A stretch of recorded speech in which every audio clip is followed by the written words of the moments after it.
There's always something about the ocean that's just terrifying to me. Whenever you look out into the ocean and say you're at the beach and you look out into the ocean, it's very vast and it's almost just about endless. There's no landmarks or pinpoints that I can look at and say, okay, I'm this yay far from that point of interest, so I know where I am. That's not the case. The ocean is massive. Today, with that said, we need to talk about a terrifying story of a man by the name of Jose Alvarenga, who is an experienced fisherman from El Salvador who survived being lost at sea for over 430 days. That's roughly about 14, 15 months. And not only did he survive for that long and he made it to shore and everything is like A-okay, or at least he's recovering from his traumas, but he's also getting sued for $1 million on top of that. So we're gonna dive into that and see what that's all about. We're gonna kick it off here in this here article. So we have Alvarenga, then 35 years old, planned a 2-day fishing trip with Cordoba, an inexperienced 22-year-old. Alvarenga knew the storm was coming, but he weathered many before. It wasn't the storm that was the problem, remembered Alvarenga. My engine gave out. For 7 days, the storm thrashed their boat. The seas were so rough. Cordoba was tossed into the water once and was saved only because Alvarenga pulled him back in by the hair. This already is escalating really quickly. I'm just there. I'm like, we just grabbing people by the hair just to survive. But hey, man, the sea is unforgiving, and you got to play hardball, you know. In addition to the engine, Alvarenga lost his radio and fishing gear. The boat had no cover, just an icebox, a large trunk used by the fishermen to store their catch until they got to shore. The men also had a bucket which they used to bail water out the boat. By the time the storm lifted, Alvarenga knew they had drifted far from Mexico. He could see airplanes flying overhead, but with no mast and no flares, the tiny boat was invisible in the vast ocean. We didn't think about the hunger at first, Alvarenga said. It was the thirst. We had to drink our own urine after the storm. It wasn't until a month later that we finally got some rainwater. So looking at this alone, you can already tell, like, in the first week or two, things weren't looking good. Alvarenga has another crewmate that he usually associates with when it comes to fishing, but the issue is that fisherman, his crewmate, wasn't available. He went out of his way, he was looking for a fisherman, and he came across Cordoba, who was significantly inexperienced compared to his usual crewmate, but I guess they just said, hey, fuck it, let's just go. Mind you, this storm was coming, and Alvarenga has had many experiences with storms, so he, like any other storm, said, yeah, it's just a storm, it's not a big deal, it'll pass. We're just gonna catch up some more fish in the process of it, and then we'll leave. But the issue was that during the process of catching fishes in the middle of a storm, his engine gave out, and that was where shit hit the fan. And it doesn't help that he also lost his radio and his fishing gear, so now calling for help is almost near impossible. And then as far as his fishing gear, it's now harder to catch fish whenever they want to get food because, of course, it's gone now. And this is exactly what I'm talking about when I mention that the ocean is very big. You're only a small boat, and of course planes are just really high and everything. You won't be able to see that boat at all. Their boat isn't big enough for an airplane to look down and be like, oh, there's someone over there, they're stranded, maybe we should help them. So the article continues on to say, but the few fish he caught weren't enough. Their bodies were starved for water and protein. Alvarenga could feel his throat closing in on itself. Extreme sun blasted the men, and their only refuge was huddling together in their icebox. Seabirds began lingering around their boat. For them, the fiberglass vessel was an unexpected place to rest in the vast water. When Alvarenga grabbed the first one, he recalled Cordoba stared at him in horror. He ripped the bird, apart like a raw chicken, but unlike processed chicken, these seabirds had a vital source of liquid. Their blood. So what we're looking at here is basically humans being pushed to their limits if it means surviving another day. You have this man, Alvarenga, who's actually, grabbing seabirds when they approach their boat, and he would just consume them, and he would especially drink their blood, probably because the blood has the proper nutrients hopefully has the proper nutrients to get them by. It's liquid, it's blood, so it's definitely going to have some nutrients. And of course, you have Cordoba, who's just terrified by this, probably because he never would have expected that it would get to this point. I understand that, again, humans have, their instincts, especially when it comes to survival. Like, you have a shitty hand and you gotta play your best hand. So if a sea bird is going to be your source of nutrition or for survival, then you may have to consume that bird. But at the same time, people have their limits. Moving on, we don't know the time frame of these events. Like, we don't know how long Cordoba has been lost at sea without a Berengue before he passed away, unfortunately. So we're going to continue the article here, with the article saying that patience has long left Cordoba. Alvarenga said he would cry a lot, talking about his mama, eating tortillas, and drinking something cold. I helped him as much as I could. I would hug him. I told him we'll be rescued soon. We'll hit an island soon. But he would sometimes get violent, screaming that we were going to die. It was raining the day Cordoba died, recalls Alvarenga. The two men, as they'd done almost daily for weeks, were huddled inside an icebox. They prayed. Cordoba asked Alvarenga to visit his mother and said he was now with God. We said our goodbyes and he wasn't in pain. He was calm. He didn't suffer. Jealousy over Cordoba's death overwhelmed Alvarenga. He contemplated suicide in the days after dropping his friend's body in the ocean. Only the fear that God would condemn his soul to hell stopped him from killing himself. So what we're witnessing here is basically humans at a brink right now. You have someone contemplating suicide, bodies shutting down on one of the crewmates. It's really tragic how they kind of worded all this, because it looks like he was really just going through it. He had his mental breakdown. He was just giving up on himself. Or at least Cordoba was giving up on himself. He saw Alvarenga, eating the seabirds, and they would catch some fish, but the fish isn't enough. Mind you, they probably had to eat those fishes raw, considering all that they had on the boat. It's not like they had like appliances or fire where they could just cook these things. That wasn't the case. He wasn't really getting into it. He would eat these things, but he would probably just throw it up. Like, he wasn't able to stomach it, so his body was just collapsing on him because his body was just rejecting these things. Or he couldn't bring himself to doing what Alvarenga did to survive. And now you have Alvarenga here, who's also going through a collapse of his own, to the point that he's even jealous of his crewmate's death and wished that he was dead too. But he could commit suicide and just end it there, but his faith in God is what stopped him from it, because he was afraid of going to hell. And I get it. There's a lot of moral dilemmas. There's a lot of thought process going on in our minds when we're pushed to our limits in terms of survival. He focused on finding food. He prayed more and sang hymns, even in the most devastating moments at sea.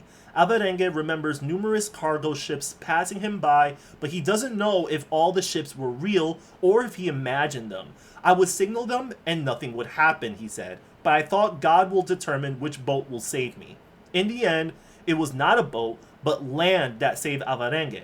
After 438 days of floating on endless water, he saw mountains. When he felt he was close enough, Alvarenga dove into the water, swimming towards what he would later learn was one in the string of the Marshall Islands. I think I hit the ground first. My boat hit the ground second. I felt the waves, I felt the sand, and I felt the shore. I was so happy that I fainted on the sand.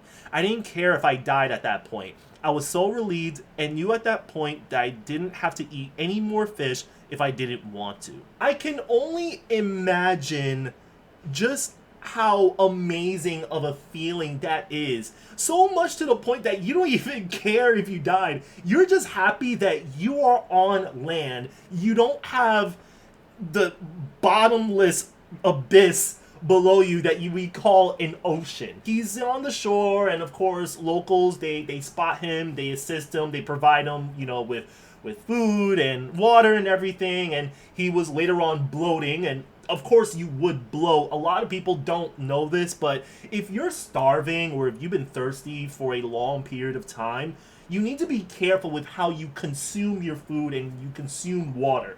Because, again, your body kind of goes through a shock because you're suddenly putting all these foods and nutrients in you. Your body kind of goes through some sort of shock, so you kind of have to ease your way in. Now, the only reason I know this, a little bit of a sidebar here, the only reason I know this is because I'm not sure if y'all remember this TV show, Spike TV's 1,000 Ways to Die, and there was this scene where the guy was in jail and the bars were wide enough that he could squeeze through, but he was a bit too big. So what he did was he kind of starved himself, and he was starving himself and everything, and he got slimmer, he got skinny, like bone skinny, and he was able to slip through the bars, and he was able to escape. So he was with his friends, and he was talking about his stories in the jail cells, and he was celebrating with his friends, and he celebrated with eating food and drinking like alcohol or whatever, and he was binge eating. And then next thing you know, I think his stomach kind of exploded because he was bloating and his stomach was hurting, and then he just died on the spot because his body went through a shock. So that's basically what just happened, and that's kind of what they were avoiding here. Also, looking at this map here, you can see where he first shipped or, hit the shores for fishing and where he ended up, which was Marshall Islands. That is way past Hawaii, which is pretty crazy. If he was to go further north, or at least drift a little bit north to Hawaii, maybe his commute would have been shortened and it wouldn't have been over 400 days. But if you have no engine, your route is unpredictable, so he could have went anywhere at this point. But other than that, this is what went on. Of course, he didn't travel in a straight line. That would be insane, right? But still, it's absolutely crazy when you look at the distance between where he came from versus where he ended up. That is a pretty insane distance when you think about it. And for those wondering how long that is or how far that distance is, I think that's roughly around 6,000 miles, which is crazy. If you do the math, that's roughly 13 miles a day. So you divide that by 24 hours, that's basically half a mile per hour, which is pretty crazy if you think about it. And to even imagine that this man survived being out in the sea for over 400 hours is something that the human mind just can't comprehend. It's there's no way that you could have survived that just off of birds and fish alone. And this is where things get interesting, and keep that in mind when I say it's hard to imagine, because we got something to talk about here. So basically, he was saved and everything, hooray, hooray. The man who once reveled in his life as a member of the Los Tiburoneros,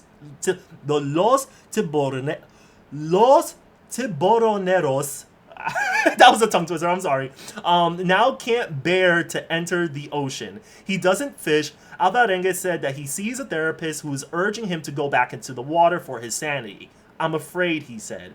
There are still nights where I can't sleep and the ocean keeps haunting me. And of course he would feel that way because it's pretty traumatic to be out in the ocean for so long. I can only imagine how he felt when he was by himself. To watch someone just collapse in front of him and just die.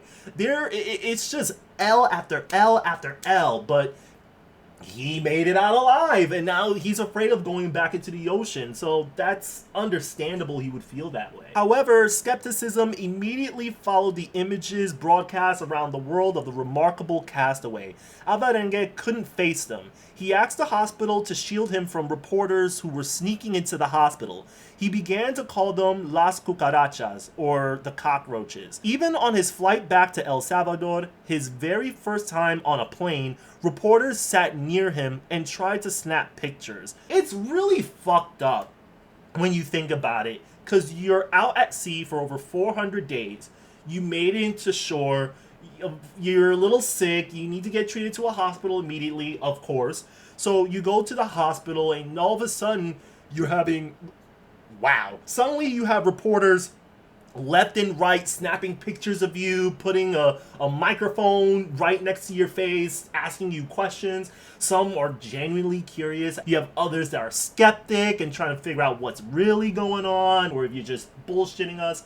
There's a lot going on, and it's a lot for Jose to process, especially after being out in the ocean. It's kind of fucked up when you think about it. So in March, Alvarenga was on the move again, this time making a trip to Mexico to see Cordoba's family and personally tell them the story of their son's death. He traveled with his attorney, Benedicto Pereira, whom he had known as a child, but the two had a falling out.